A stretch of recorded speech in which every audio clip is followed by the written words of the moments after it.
آج انکار کرو یا اقرار کرو، تمہیں کھلا موقع دیا ہے، حتیٰ کہ تم کافر بن کے زندگی گزارنا چاہو، نمرود بن کے جینا چاہو، فرعون بن کے جینا چاہو، حامان بن کے جینا چاہو، ہم تجھے دنیا پہ موقع دیں گے۔ لیکن یہ نہیں ہے کہ جب زندگی کی بساط لپیٹے گی پھر کام ختم ہو جائے گا، نہیں، یہ تمہیں ہمیں فرصت دی ہے، پھر ہم نے تم سے حساب لینا ہے، ایک ایک عمل تمہارے سامنے آئے گا۔ اللہ اکبر، ذرا غور کیجئے، فآمنوا باللہ، تو بہتر ہے کہ اللہ پر ایمان لاؤ، اس کے حضور تو تم نے آنا ہی آنا ہے، بہتر نہیں ہے کہ جیتے جی آ جاؤ، پھر لوگ تجھے اٹھا کے لائیں گے، اچھا نہیں ہے کہ اپنے قدموں سے چل کے آ جاؤ۔ کی آگ سن لوک یعقوب تینوں جدوں ٹر پہ ہوں سر منہ کج کے توں، پھر جو کفن کی تنیوں میں لپیٹ کر کے تجھے لے کر کے جایا جائے گا، تو اچھا نہیں ہے کہ اپنے قدموں سے خود چل کے مالک کی دہلیز پہ چلے جاؤ۔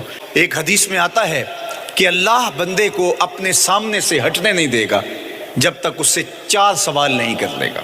آپ دیکھیے، میں دیکھوں کیا ہم ان سوالوں کے جواب دینے کے لیے اپنے آپ کو تیار کر رہے ہیں۔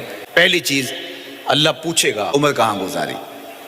دوسرا سوال، اللہ تعالیٰ علم کے بارے میں پوچھے گا، جو پڑھا تھا بتا عمل کہاں تک کیا، خلوت جلوت زندگی شام و سحر تیرے اس سیکھے ہوئے علم کی مطابقت میں تھے، یا علم عزت دولت کمانے کے لیے پڑھا تھا۔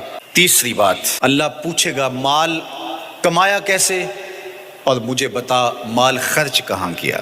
آج لوگ نیب سے ڈرتے ہیں کہ ہم سے پوچھ نہ لیا جائے کہ یہ آیا کہاں سے، منی ٹریل پیش کرو، یہاں ہم بچ جائیں گے۔ کوئی مکر، کوئی دھندا، کوئی فریب چل جائے گا، کوئی پریشر، کوئی افرادی قوت، کوئی سیاسی اثر و رسوخ، کوئی رشوت، کوئی سفارش، کچھ نہ کچھ تو راستہ نکل ہی آئے گا۔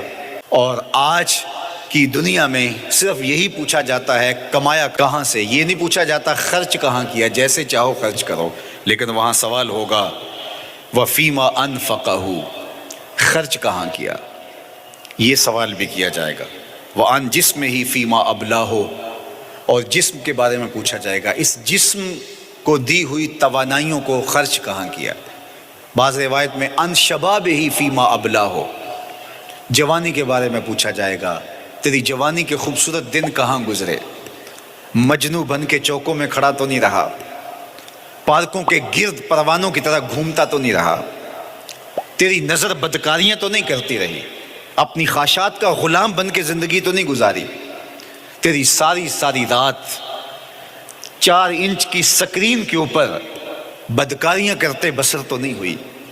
پوچھا جائے گا بتا جوانی کہاں گزری، جوانی مستانی ہے یہ کہہ کر کے تو نے ہر ضابطے سے چھٹی تو نہیں کر لی تھی، یا جوانی کے تقدس کو تو نے محفوظ کیا اور راتوں کی تنہائیوں میں اللہ کے حضور سجدہ ریزی کرتا رہا۔ میرے اور آپ کے آقا و مولا نے فرمایا جو جوان جوانی میں توبہ کرے وہ اللہ کو محبوب ہے۔ اللہ اکبر۔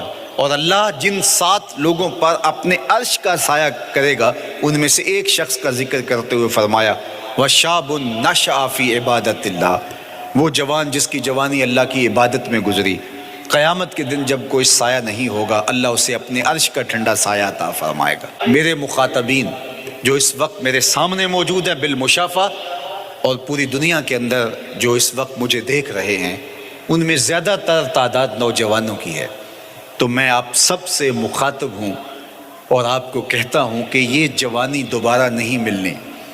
بندہ کہتا ہے بڑھاپا آئے گا دیکھ لیں گے، جس طرح ہر چیز کا سرور جوانی میں ہوتا ہے، ہر چیز کا لطف بندہ کہتا ہے جوانی میں ہے، سجدوں کا جو لطف جوانی میں ہے وہ کسی اور زمانے میں نہیں ہے۔ اپنی پیشانی کو سجدوں سے آشنا کرو، اپنی جوانی کو مثل سحر بے داغ رکھنا، اپنے شباب کو الجھنے نہ دینا، اپنے شباب کے تقدس کو پامال نہ ہونے دینا۔ اس کائنات کا بہترین چہرہ وہی ہے جو جنسی کالک سے محفوظ ہے۔ اپنے تقدس کو مجروح نہ ہونے دینا۔ تمہاری زندگی شبنم سے پاکیزہ تر رہے، سحر سے پاکیزہ تر رہے، تمہاری جوانی اتنی خوبصورت ہو کہ محمد عربی کو رشک آئے تمہاری جوانی پر۔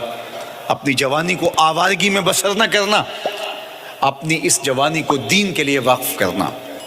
سحری کے سجدوں میں آنسو بہا کر کے جوانی کا لطف کشید کرنا، جوانی کا لطف اور مزہ، رب کے ساتھ محبت اور رب کے ساتھ عشق کرنے میں ہے. جوانی کے اندر دل کی بےتابیاں، دل کی بے چینیاں اور دل کی بے قراریاں ذرا مسلح پہ لے کے آؤ. عشق کرنا ہے تو کسی آوارہ سے نہیں، عشق کرنا ہے تو رب العالمین سے کرو، آمنہ کے لال سے کرو. تو پھر دیکھنا کہ یہ جوانی کیا نور بخشتی ہے. تم نے اس کے حضور پیش ہونا ہی ہونا ہے. اس کے حضور جانے سے تم بچ نہیں پاؤ گے، چھٹکارا نہیں، رستگاری نہیں. ایک ایک عمل کا تمہیں حساب دینا ہوگا. ایک ایک حرکت اور ایک ایک سکنت تمہاری تشت ازبام ہوگی. تمہارا پوشیدہ اور مخفی عمل قیامت کے دن سامنے آ جائے گا. اللہ اکبر. یہ قرآن ہے، یہ کوئی فرضی کہانی نہیں ہے. انہ لقول فصل وما هو بالہزل. فرمایا یہ قول فیصل ہے، یہ طے شدہ حقیقت ہے، یہ امر واقعی ہے. یہ کوئی مذاق نہیں ہے کہ یوں ہی کو کہانی بیان کر رہا ہے. یہ سب کچھ ہونے والا ہے. یہ اپنی آنکھوں سے تم دیکھو گے.